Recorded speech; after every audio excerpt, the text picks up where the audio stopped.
ഇന്ന് നമ്മൾ science and ടെക്നോളജിയാണ് എടുക്കാൻ പോണത്. സയൻസ് ആൻഡ് ടെക്നോളജിയിൽ 5ാമത്തെ ചാപ്റ്റർ ആറ്റമിക ഘടന. അപ്പോൾ നമുക്ക് പബ്ലിക് എക്സാമിനുള്ള ചാപ്റ്റേഴ്സ് മാത്രമേ നോക്കണ്ടോ. അപ്പോൾ അതിൽ നമ്മൾ കഴിഞ്ഞ ക്ലാസ്സിൽ 1ാം ചാപ്റ്റർ കണ്ട് യൂണിറ്റുകളും അളവുകളൊക്കെ ആയിട്ട്. ഇനി നെക്സ്റ്റ് ചാപ്റ്റർ വരുന്നത് ആറ്റമിക ഘടന, 5ാമത്തെ ചാപ്റ്ററാണ്. അപ്പോൾ നമ്മളെല്ലാവരും കേട്ടിട്ടുള്ളൊരു വാക്കാണ് ആറ്റം എന്ന് പറയുന്നത്. എന്താണ് ആറ്റം? ആറ്റം എന്ന് പറയുന്നത് ഒരു പദാർത്ഥത്തിൻ്റെ ഏറ്റവും ചെറിയ കണികേനെയാണ് ആറ്റം എന്ന് പറയാം. ഈ ആറ്റം എന്ന് പറയുന്ന വാക്കിൻ്റെ അർത്ഥം എന്ന് പറയുന്നത് വിഭജിക്കാൻ കഴിയാത്തത്. അറ്റമോസ് എന്ന് പറയുന്ന ഒരു ലാറ്റിൻ വാക്കിൽ നിന്നാണ് ആറ്റം എന്ന പദം ഉണ്ടായിട്ടുള്ളത്. അറ്റമോസ് എന്ന് പറഞ്ഞാൽ എന്താണ് അർത്ഥം? വിഭജിക്കാൻ കഴിയാത്തത്. ഇനി ആറ്റത്തിന് 3 പാർട്ടിക്കിൾസ് ഉണ്ട്. ആറ്റത്തിന് 3 ഘടകങ്ങളുണ്ട്. അവയാണ് കണങ്ങൾ. അവരെ കണങ്ങൾ എന്ന് പറയാം മലയാളത്തിൽ, അല്ലെങ്കിൽ പാർട്ടിക്കിൾസ് ഉണ്ട്. അവരുടെ പേരാണ് ഇലക്ട്രോൺ, പ്രോട്ടോൺ, ന്യൂട്രോൺ. ഇതും നമ്മൾ കേട്ടിട്ടുള്ളതാണ്. Electron, proton, neutron. അപ്പോൾ ആറ്റം എന്ന് പറയുന്നത് ഏറ്റവും സ്മോളസ്റ്റ് പാർട്ടിക്കിളാണ്. അതിൻ്റെ ഉള്ളിൽ 3 കണങ്ങളുണ്ട്. അതിൻ്റെ പേരാണ് ഇലക്ട്രോൺ, പ്രോട്ടോൺ, ന്യൂട്രോൺ. ഇനി ആറ്റത്തിന് ചാർജില്ല. പക്ഷേ ആറ്റത്തിൽ ചാർജുള്ള കണങ്ങളുണ്ട്. പക്ഷെ ആറ്റത്തിന് ചാർജില്ല. അപ്പോൾ ആറ്റത്തിൽ ചാർജുള്ള കണങ്ങൾ ഏതൊക്കെയാണെന്ന് വെച്ച് കഴിഞ്ഞാൽ പ്രോട്ടോണിന് പോസിറ്റീവ് ചാർജ്, പ്രോട്ടോണിന് പോസിറ്റീവ് ചാർജും ഇലക്ട്രോണിന് നെഗറ്റീവ് ചാർജും ന്യൂട്രോണിന് ചാർജേ ഇല്ല, നോ ചാർജ്. ന്യൂട്രോണിന് ചാർജേ ഇല്ല. ഇതാണ് ആറ്റത്തിലെ ഘടകങ്ങളുടെ അല്ലെങ്കിൽ ആറ്റത്തിലെ കണികകളുടെ ചാർജ് എന്ന് പറയുന്നത്. എത്ര പോസിറ്റീവ് ചാർജ് ഉണ്ടോ അത്ര തന്നെ നെഗറ്റീവ് ചാർജ് ഉണ്ട്. അതായത് ഒരാറ്റത്തിൽ പ്രോട്ടോണിൻ്റെയും ഇലക്ട്രോണിൻ്റെയും എണ്ണം തുല്യമായിരിക്കും. ഏതൊരാറ്റം എടുത്തു കഴിഞ്ഞാലും അവിടെ പ്രോട്ടോണിൻ്റെയും പോസിറ്റീവ് ചാർജുള്ള പ്രോട്ടോണിൻ്റെയും നെഗറ്റീവ് ചാർജുള്ള ഇലക്ട്രോണിൻ്റെയും എണ്ണം തുല്യമായിരിക്കും. അതുകൊണ്ടാണ് ആറ്റത്തിന് ചാർജ് ഇല്ലാത്തത്. ആറ്റത്തിന് ചാർജില്ല, പക്ഷെ ആറ്റത്തിൽ ചാർജുള്ള പാർട്ടിക്കിൾസ് ഉണ്ട്. പോസിറ്റീവ് ചാർജുള്ള പാർട്ടിക്കിളായിട്ടുള്ള പ്രോട്ടോണുണ്ട്, നെഗറ്റീവ് ചാർജുള്ള ഇലക്ട്രോണുണ്ട്, ചാർജില്ലാത്ത ന്യൂട്രോണുണ്ട്. പക്ഷേ എത്ര പോസിറ്റീവ് ഉണ്ടോ അത്ര തന്നെ നെഗറ്റീവ് ഉള്ളത് കൊണ്ടാണ് ആറ്റത്തിന് ചാർജില്ലാത്തത്. ഇനി ആറ്റത്തിൻ്റെ കണങ്ങളെ കണ്ടുപിടിക്കാനും ആറ്റം മാതൃക കണ്ടുപിടിക്കാനൊക്കെ ആയിട്ട് ഒരുപാട് പരീക്ഷണങ്ങൾ നടന്നു വന്നിട്ടുണ്ട്. അപ്പോൾ അതിൽ നമ്മൾ ചെറിയ കാര്യങ്ങൾ മാത്രം നോക്കാം. ഒന്ന് cathode ray experiment. Cathode ray experiment എന്ന് പറയുമ്പോൾ ഭാഗികമായിട്ട് വായു നീക്കം ചെയ്തിട്ടുള്ള ഒരു ട്യൂബിൽ 2 ലോഹത്തകിടുകൾ ഘടിപ്പിക്കാം. ഒരെണ്ണത്തിന് നമ്മൾ കാഥോഡായിട്ടും ഒരെണ്ണത്തിന് ആനോഡായിട്ടാണ് എടുത്തിരിക്കുന്നത്. കാഥോഡ് എന്ന് പറയുന്നത് എന്താണ്? നെഗറ്റീവ് ചാർജുള്ള ഇലക്ട്രോഡാണ്. ലോഹത്തകിട് കാഥോഡായിട്ട് എടുത്തിരിക്കുന്നത് നെഗറ്റീവ് ചാർജുള്ള ഇലക്ട്രോഡാണ്. അടുത്തത് പോസിറ്റീവ് ചാർജുള്ള ഇലക്ട്രോഡായിട്ടാണ് നമ്മൾ ആനോഡിനെ എടുത്തിരിക്കുന്നത്. ഇനി ഇതിലേക്ക് എന്ത് ചെയ്യാണ്? ഹൈ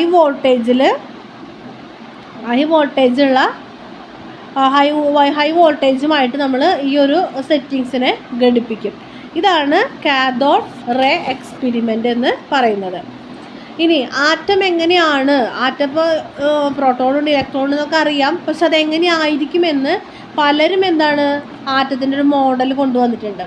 അപ്പോൾ നമ്മൾ 1-2 പേരുടെ മോഡലുകൾ പഠിക്കണം. പിന്നീട് നമ്മൾ അടുത്തൊരാൾ കൊണ്ടുവരുമ്പോൾ മനസ്സിലാവും അത് തെറ്റാണെന്ന്. സയൻസ് അങ്ങനെയാണല്ലോ.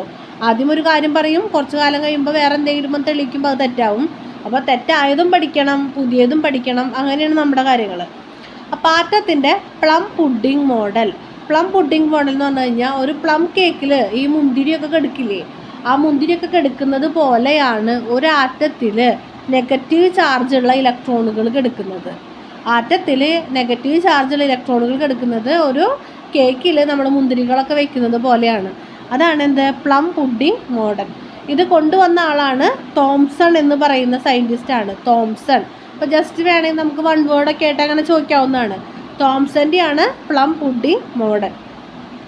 ഇനി വേറൊരു ഇമ്പോർട്ടൻ്റ് കാര്യമാണ് ആൽഫ കണം എന്ന് പറയുമ്പോൾ ഹീലിയം എന്ന് പറയുന്ന ഒരു എലമെൻറ്റ്, ഒരു മൂലകം. അതിൽ 2 ഇലക്ട്രോണുകളാണുള്ളത്. ആ 2 ഇലക്ട്രോണുകളെയും നീക്കം ചെയ്ത് കഴിയുമ്പോൾ ഉള്ള ഹീലിയം മൂലകം, അതിനെയാണ് ആൽഫ കണമെന്ന് പറയുന്നത്. ഹീലിയം ആറ്റത്തിലെ 2 ഇലക്ട്രോണുകൾ നീക്കം ചെയ്ത് കഴിഞ്ഞാലുള്ള അവസ്ഥ അതിനെയാണ് ആൽഫ കണമെന്ന് പറയാം. ഇനി ഇപ്പോൾ തോംസന്റെ പ്ലം പുഡിംഗ് മോഡൽ കഴിഞ്ഞു. ഇനി അടുത്തൊരാളാണ് റുദർഫോർഡ്. റുദർഫോർഡിൻ്റെ ആറ്റം ഘടനയാണ് പറയണത്. അപ്പോൾ റുദർഫോർഡ് എന്താണെന്ന് വെച്ച് കഴിഞ്ഞാൽ ഈ ആൽഫ കിരണങ്ങളെ, ഞാൻ പറഞ്ഞ ഹീലിയം ആറ്റത്തിൻ്റെ 2 ഇലക്ട്രോണുകളെ നീക്കം ചെയ്തിട്ടുള്ള അവസ്ഥയാണ് ആൽഫ കണങ്ങൾ. ഈ ആൽഫ കിരണങ്ങളെ എന്ത് ചെയ്യാണ്, ഒരു സ്വർണ്ണത്തകിടിലൂടെ കടത്തി വിട്ടപ്പോൾ കുറേയൊക്കെ പുറത്തേക്ക് പോയി, കുറേയൊക്കെ എന്താണ് തിരിച്ചു വന്നു. ഇതാണ് റുദർഫോർഡ് ആറ്റത്തിൻ്റെ ഒരു ഘടന കണ്ടുപിടിക്കാൻ വേണ്ടി ഉപയോഗിച്ചിട്ടുള്ളൊരു പരീക്ഷണം. ഗോൾഡ് ഫോയിൽ എക്സ്പെരിമെൻ്റ് എന്നാണ് ഇതിനെ പറയുക, ഗോൾഡ് ഫോയിൽ എക്സ്പെരിമെൻറ്റ്. ഇനി ഇതുമൂലം അദ്ദേഹത്തിന് കിട്ടിയിട്ടുള്ള കുറച്ച് ഒബ്സർവേഷൻസ് എന്താണെന്ന് വെച്ച് കഴിഞ്ഞാൽ, ആറ്റത്തിനൊരു കേന്ദ്ര ഭാഗമുണ്ട്, അവിടെയാണ് പോസിറ്റീവ് ചാർജ് കാണുന്നത്. പോസിറ്റീവ് ചാർജ് എന്ന് പറഞ്ഞാൽ എന്താണ്, പ്രോട്ടോണുകൾ. ആറ്റത്തിനൊരു കേന്ദ്ര ഭാഗമുണ്ട്, അതിനെ നമ്മൾ ന്യൂക്ലിയസ് എന്ന് വിളിക്കുന്നു. ആ ന്യൂക്ലിയസിലാണ് പോസിറ്റീവ് ചാർജ് കാണുന്നത്. ഒരാറ്റത്തിൻ്റെ മുഴുവൻ മാസും എവിടെ തന്നെയാണ്, ന്യൂക്ലിയസിലാണ്.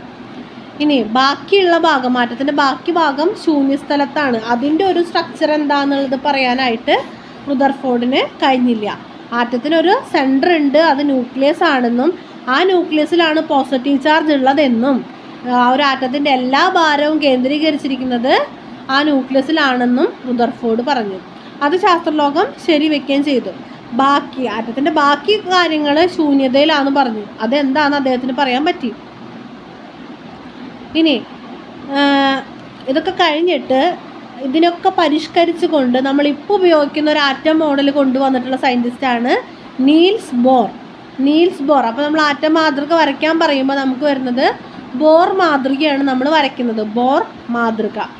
അപ്പോൾ ഇവിടെ എന്താ പറയണതെന്ന് വെച്ച് കഴിഞ്ഞാൽ, റുദർഫോർഡ് പറഞ്ഞ പോലെ തന്നെ ആറ്റത്തിനൊരു ന്യൂക്ലിയസ് ഉണ്ട്. ആ ന്യൂക്ലിയസിനുള്ളിൽ പോസിറ്റീവ് ചാർജുള്ള പ്രോട്ടോണുകളുണ്ട്.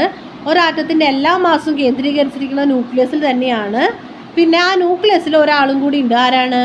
ന്യൂട്രോൺ. ചാർജ് ഇല്ലാത്ത ന്യൂട്രോണും കൂടെ എവിടെയാണ്? ന്യൂക്ലിയസിലാണ്. ന്യൂട്രോൺ കണ്ടുപിടിച്ച സയൻറ്റിസ്റ്റാണ് ജെയിംസ് ചാഡ്വിക്. ഇനി ബാക്കിയുള്ള ആളാണ് ഇലക്ട്രോണുകൾ ഒരു നിശ്ചിത ഊർജ നിലകളിൽ ആ ന്യൂക്ലിയസിന് ചുറ്റും ഇങ്ങനെ റിവോൾവ് ചെയ്തുകൊണ്ടിരിക്കുകയാണ്. അപ്പോൾ അതിൻ്റെ ഓരോ ഇലക്ട്രോണുകൾക്കും അതിൻ്റേതായിട്ടുള്ള എനർജി ഉണ്ട്. അവരവരുടെ എനർജിക്ക് അനുസരിച്ച് അവർ ഒരു പെർട്ടിക്കുലർ ലൈനിൽ ഇങ്ങനെ റിവോൾവ് ചെയ്തുകൊണ്ടിരിക്കുകയാണെന്നാണ് ആര് പറഞ്ഞത്? നീൽസ് ബോർ പറഞ്ഞത്. അപ്പം അതാണ് നമ്മൾ ശാസ്ത്രലോകം അംഗീകരിച്ച് ഇപ്പോഴും നമ്മൾ ഉപയോഗിക്കുന്ന മാതൃക എന്ന് പറയുന്നത് ഏതാണ്? നീൽസ് ബോറിൻ്റെ ആറ്റം മാതൃകയാണ്. ഇനി അത് മാത്രമല്ല, ഇലക്ട്രോണുകളുടെ ഊർജം ആഗിരണം ചെയ്യുക അല്ലെങ്കിൽ ഊർജം പുറത്തുവിടുക അങ്ങനെയുള്ള കാര്യങ്ങൾ നടപ്പിലാക്കിയിട്ട് ഇലക്ട്രോണുകളെ നമുക്ക് ഒരു ആറ്റത്തിൽ നിന്ന് മറ്റൊരു ആറ്റത്തിലേക്ക് മാറ്റാനും കൂടെ കഴിയുമെന്ന് നീൽസ് ബോർ പറഞ്ഞു. ഇപ്പോൾ ഊർജ നിലകൾ എന്ന് പറഞ്ഞു അല്ലേ, ആ ഊർജ നിലകളെയാണ് നമ്മൾ ഷെല്ലുകൾ എന്ന് പറയുക. ന്യൂക്ലിയസിന് ചുറ്റുമുള്ള ഊർജ നിലകളെയാണ് ഷെല്ലുകൾ എന്ന് പറയുക. പ്രധാനമായിട്ട് 4 ഷെല്ലുകളാണുള്ളത്. KLMN അങ്ങനെയാണ് 4 ഷെല്ലുകളുള്ളത്. ഒരു ഷെല്ലിൽ ഉൾക്കൊള്ളാവുന്ന ഇലക്ട്രോണുകളുടെ പരമാവധി എണ്ണം നമുക്ക് കാണാനൊരു ഇക്വേഷൻ ഉണ്ട്, 2n². ഇവിടെ n എന്ന് പറയുന്നത് സ്മോൾ ലെറ്റർ n ആണ്. n എന്ന് പറയുന്നത് എത്രാമത്തെ ഷെല്ലാണെന്ന്. K ആണെങ്കിൽ 1ാമത്തെ ഷെല്ല്, L ആണെങ്കിൽ 2ാമത്തെ ഷെല്ല്, N ആണെങ്കിൽ 3ാമത്തെ ഷെല്ല്, M ആണെങ്കിൽ 3ാമത്തെ ഷെല്ല്, N ആണെങ്കിൽ 4ാമത്തെ ഷെല്ല്. അപ്പോൾ എത്രാമത്തെ ഷെല്ലാണെന്നുള്ളതാണ് ആ n എന്ന് പറയുന്ന നമ്പർ കാണിക്കുന്നത്. അപ്പോൾ ഈ ഒരു കണക്ക് പ്രകാരം K ഷെല്ലിൽ മാക്സിമം 2 ഇലക്ട്രോണുകളും Lൽ മാക്സിമം 8 ഇലക്ട്രോണുകളും Nൽ മാക്സിമം 18 ഇലക്ട്രോണുകളും Nൽ മാക്സിമം 32 ഇലക്ട്രോണുകളാണ് കൊള്ളാവുന്നത്. പക്ഷേ ഏതൊരു ആറ്റമാണെങ്കിലും അതിൻ്റെ ഔട്ടർ മോസ്റ്റ് ഷെല്ല് അല്ലെങ്കിൽ ബാഹ്യ ഷെല്ല് അതിൽ 8 ഇലക്ട്രോണുകളെ നിലനിർത്തിക്കൊണ്ട് അവർ സ്റ്റേബിൾ ആവാനായിട്ടാണ് അവരെപ്പോഴും നോക്കുക, സ്ഥിരത കൈവരിക്കാനാണ് നോക്കുക. അപ്പോൾ ഇത്രയൊക്കെ ഷെല്ലുകളിൽ ഇത്രയൊക്കെ ഇലക്ട്രോണുകൾ കൊള്ളാനൊക്കെ പറ്റും. പക്ഷേ എന്താണ്, 8 ഇലക്ട്രോണുകൾ ആയിക്കഴിഞ്ഞാൽ തന്നെ അവർക്ക് സ്ഥിരത കൈവരിക്കും. കെയുടെ കാര്യത്തിലല്ല, കെയിൽ എന്താണ് 2 ഇലക്ട്രോണുകൾ മാത്രമേ കൊള്ളുള്ളൂ. ബാക്കിയുള്ളതിൽ 8, 18, 32 കൊള്ളുന്ന ഷെല്ലുകളുടെ കാര്യമാണ് പറഞ്ഞത്. അവിടെ 18, 32 കൊള്ളുമെങ്കിലും 8 ആയിക്കഴിഞ്ഞാൽ അവരെന്തായി, അവർ ഓക്കെ ആയി. അപ്പോൾ 8 ഇലക്ട്രോണുകളെ ഷെല്ലുകൾ നിലനിർത്തിക്കൊണ്ട്, ബാഹ്യതമ ഷെല്ല് 8 ഇലക്ട്രോണുകൾ നിലനിർത്തിക്കൊണ്ട്, ഏറ്റവും പുറത്തുള്ള ഷെല്ലിനെയാണ് ബാഹ്യതമ ഷെല്ല് എന്ന് പറയുക. അവിടെ 8 ഇലക്ട്രോണുകളെ നിലനിർത്തിക്കൊണ്ട് അവർ സ്ഥിരത കൈവരിക്കാനാണ് ഓരോ ആറ്റവും ശ്രമിച്ചുകൊണ്ടിരിക്കുന്നത്. ഇതാണ് നമുക്ക് പറയാനുള്ളത്. ഇനി നമുക്ക് നോക്കാനുള്ള കുറച്ച് ടേംസുകളാണ്. Atomic mass. അറ്റോമിക് മാസിന് നമ്മൾ ക്യാപിറ്റൽ എ എന്ന് പറയുന്ന ഒരു ലെറ്റർ കൊണ്ടാണ് ഡിനോട്ട് ചെയ്യുക. Atomic mass capital A. Atomic mass എന്ന് പറയുന്നത് ഒരു ആറ്റത്തിലെ പ്രോട്ടോണുകളുടെയും ന്യൂട്രോണുകളുടെയും ആകെ എണ്ണം. ഒരാറ്റത്തിലെ പ്രോട്ടോണുകളുടെയും ന്യൂട്രോണുകളുടെയും ആകെ എണ്ണം. നമ്മൾ നേരത്തെ പറഞ്ഞിട്ടുണ്ടായിരുന്നു ആറ്റത്തിൻ്റെ മാസ് എവിടെയാണ്? ന്യൂക്ലിയസിലാണ് അല്ലേ? ആറ്റത്തിൻ്റെ മാസ് കേന്ദ്രീകരിച്ചിരിക്കുന്നത് ന്യൂക്ലിയസിലാണ്. അപ്പോൾ അറ്റോമിക് മാസ് എന്ന് പറയുന്നത് ആ ആറ്റത്തിൻ്റെ ഭാരം തന്നെയാണ്. ഒരു ആറ്റത്തിന് എത്ര ഭാരമുണ്ട് അതാണ് അതിൻ്റെ അറ്റോമിക് മാസ് കാണിക്കുന്നത്. അപ്പോൾ ആറ്റത്തിൻ്റെ ഭാരം എവിടെയാണ്? ന്യൂക്ലിയസിലാണ്. ന്യൂക്ലിയസിൽ ആരൊക്കെയുണ്ട്? പ്രോട്ടോണും ഉണ്ട്, ന്യൂട്രോണും ഉണ്ട്. അപ്പോൾ അവരുടെ എണ്ണമാണ് എന്ത്? ഒരു ആറ്റത്തിൻ്റെ ഭാരം, അറ്റോമിക് മാസ് എന്ന് പറയുന്നത്. അത് ഡിനോട്ട് ചെയ്യുന്ന ലെറ്റർ ഏതാണ്? Capital A. ഇനി വേറൊരെണ്ണാണ് എന്ത്? Atomic number. അറ്റോമിക് നമ്പർ അത് സെഡ് എന്ന്, ക്യാപിറ്റൽ സെഡ് എന്ന് പറയുന്ന ലെറ്റർ കൊണ്ടാണ് ഡിനോട്ട് ചെയ്യുക അറ്റോമിക് നമ്പർ. അറ്റോമിക് നമ്പർ എന്ന് പറയുന്നത് ഒരാറ്റത്തിലെ ഇലക്ട്രോണുകളുടെ അല്ലെങ്കിൽ പ്രോട്ടോണുകളുടെ, ഇലക്ട്രോണുകളുടെ എണ്ണം അല്ലെങ്കിൽ പ്രോട്ടോണുകളുടെ എണ്ണം. അങ്ങനെ പറയാൻ എന്താ കാരണം? രണ്ടും ഈക്വൽ ആയിരിക്കും. രണ്ട് ഈക്വൽ ആയതുകൊണ്ടാണ് ആറ്റത്തിന് ചാർജ് ഇല്ലാത്തത്. അപ്പോൾ ഇലക്ട്രോണുകളുടെ എണ്ണം അല്ലെങ്കിൽ പ്രോട്ടോണുകളുടെ എണ്ണമാണ് എന്ത്? Atomic number. ക്യാപിറ്റൽ സെഡ് കൊണ്ടാണത് ഡിനോട്ട് ചെയ്യുന്നത്. അപ്പോൾ നമുക്കിങ്ങനെ ഒരാറ്റത്തിൻ്റെ മാസ് ഇത്ര അല്ലെങ്കിൽ അറ്റോമിക് നമ്പർ ഇത്ര, അപ്പോൾ അതുകൊണ്ട് തന്നെ അതിലെ പ്രോട്ടോണുകളുടെ എണ്ണം എത്ര എന്നൊക്കെ പറഞ്ഞ് കണക്ക് മോഡൽ ക്വസ്റ്റ്യൻസ് ചോദിക്കാം കേട്ടോ. ഇനി ഷെല്ലിൻ്റെ കണക്കുകൾ പറഞ്ഞു. ഇനി എന്താണ് വാലൻസ് ഇലക്ട്രോണുകൾ അല്ലെങ്കിൽ സംയോജക ഇലക്ട്രോണുകൾ?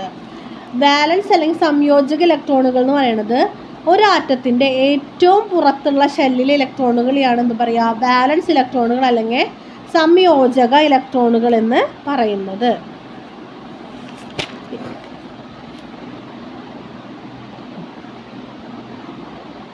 ഇനി അഷ്ടക നിയമം. അഷ്ടക നിയമം എന്ന് പറയുന്നത് നേരത്തെ പറഞ്ഞിട്ടുണ്ടായിരുന്നു.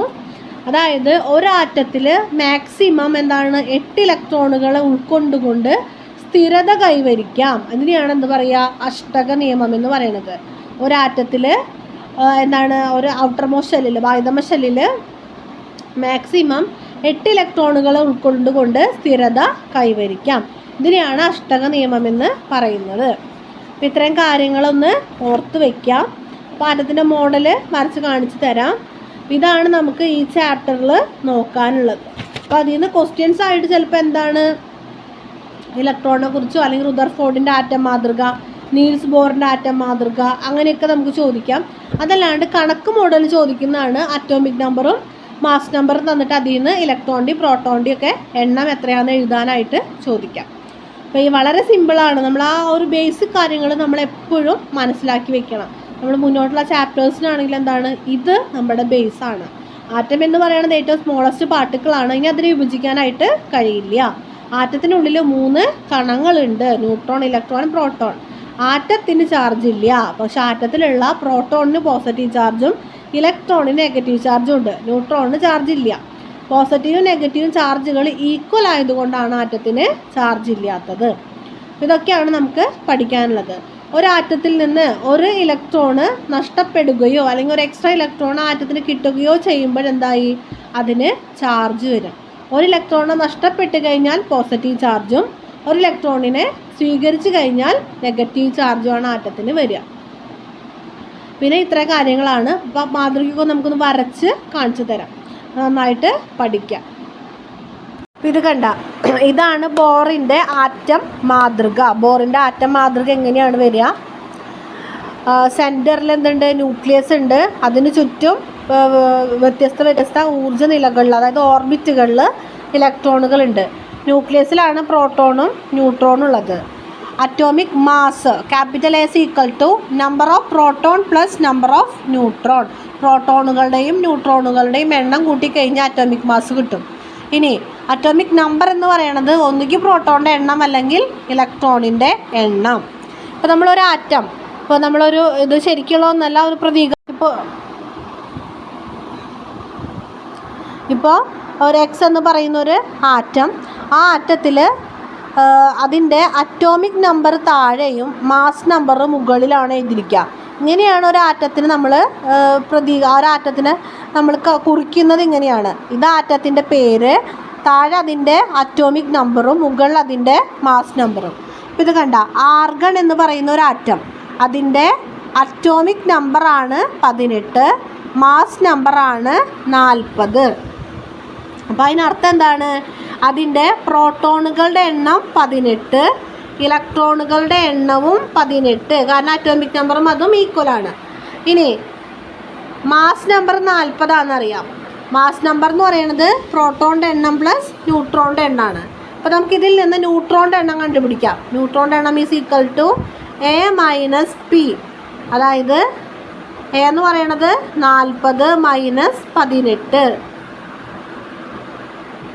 അപ്പോൾ 22